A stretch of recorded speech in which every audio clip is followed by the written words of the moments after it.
Magicless Mahomes. Magicless Mahomes. They're going out. They're out of the playoffs. I'm calling it right now. I'm a Raiders fan and I'm bitter. What's up, everybody? It's TIPP with the sports affiliation, and we got fantasy nuggets for you guys today, week 14. And the great Kenny Loggins once said, "This is it. Don't test your boy on the blue-eyed soul in the yacht rock. Your boy knows it. And don't get it twisted. Your boy does know about it." And look, we're going to talk about some players today who disappointed in week 14, who maybe we thought were going to do well, but it's not only a little bit of a trend. The teams that they might be playing in week 15, you might want to deter yourself from them, especially now with it being the playoffs and one and done.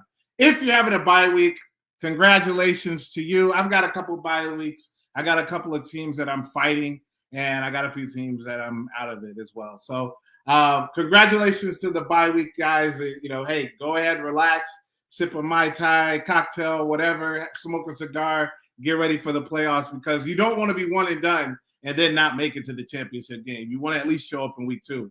But I'm going to talk to you about a couple players that, again, had a disappointing week 14. And we're going to start with James Cook.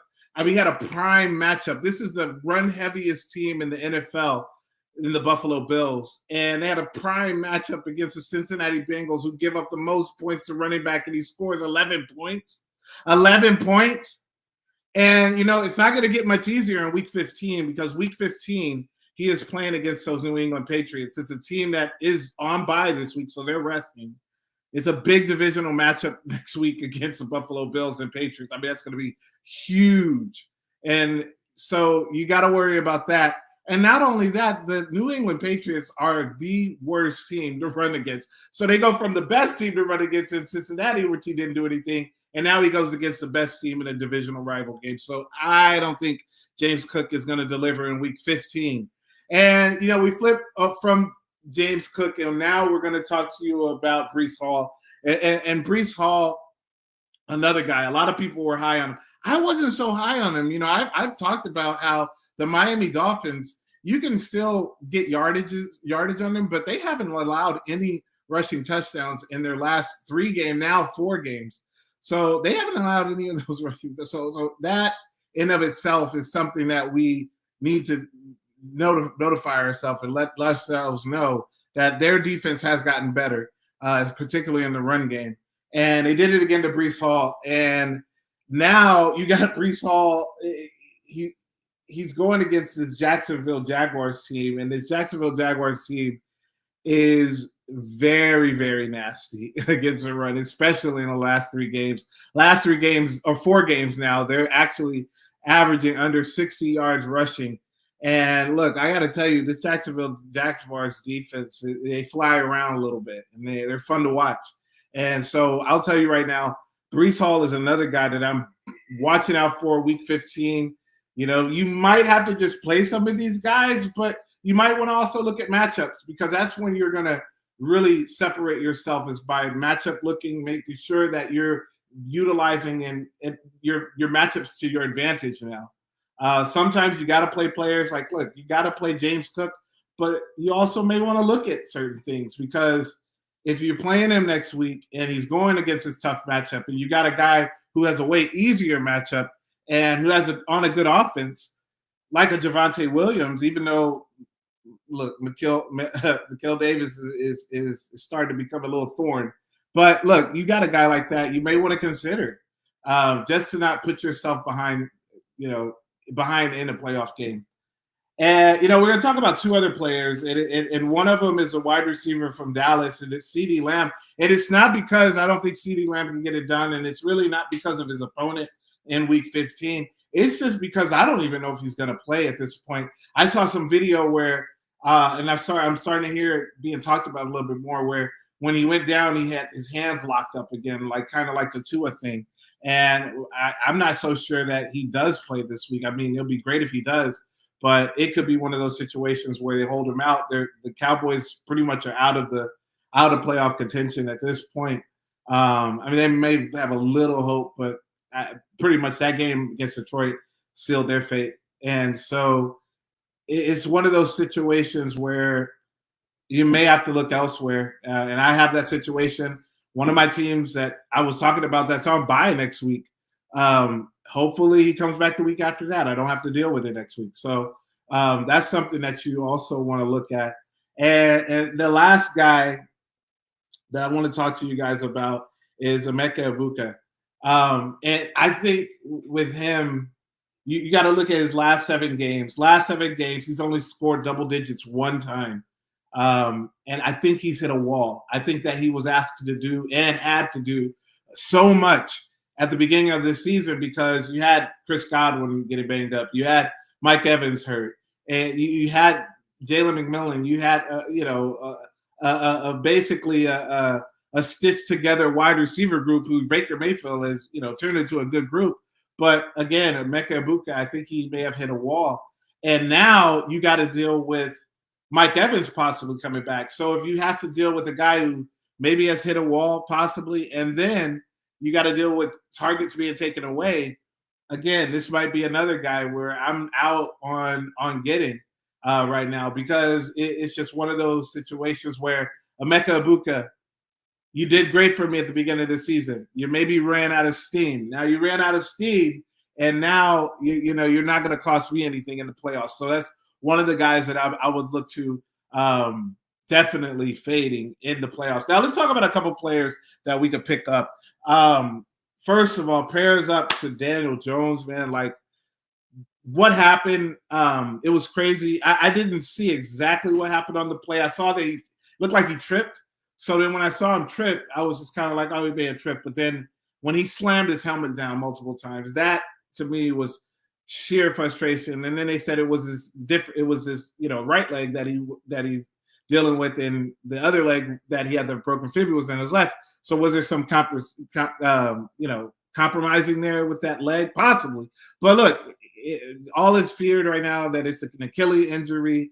If it is an Achilles injury, oh, that's terrible, man. Terrible news.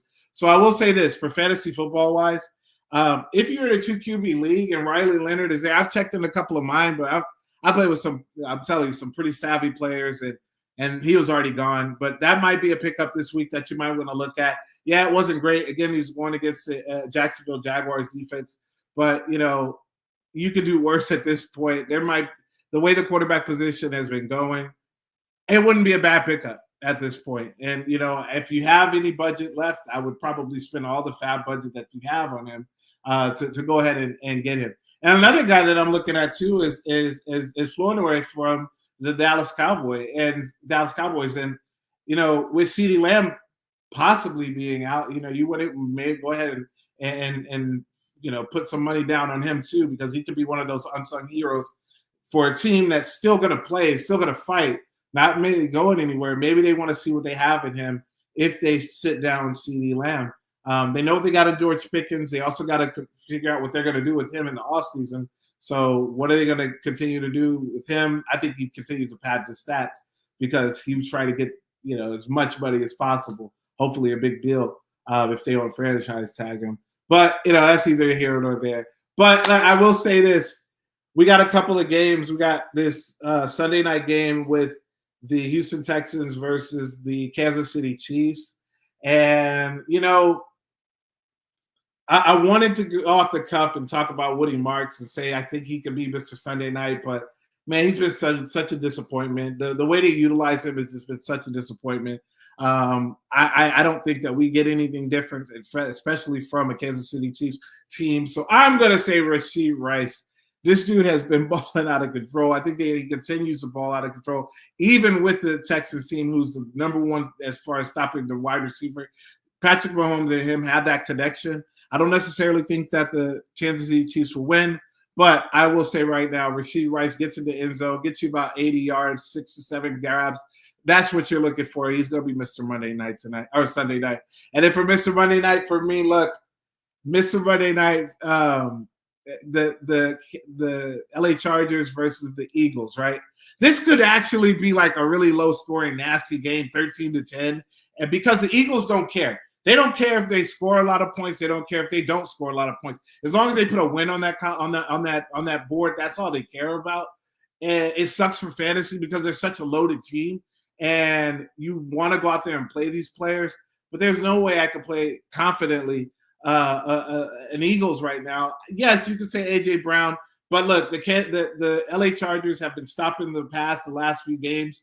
They're averaging under 150 yards to opposing receiving teams. So that's another reason why I think Devontae Smith also may be a little. So I'm going to go tell you right now, Ladd McConkey, a lot of people over here talking about Ladd McConkey, how much of a disappointment he's been.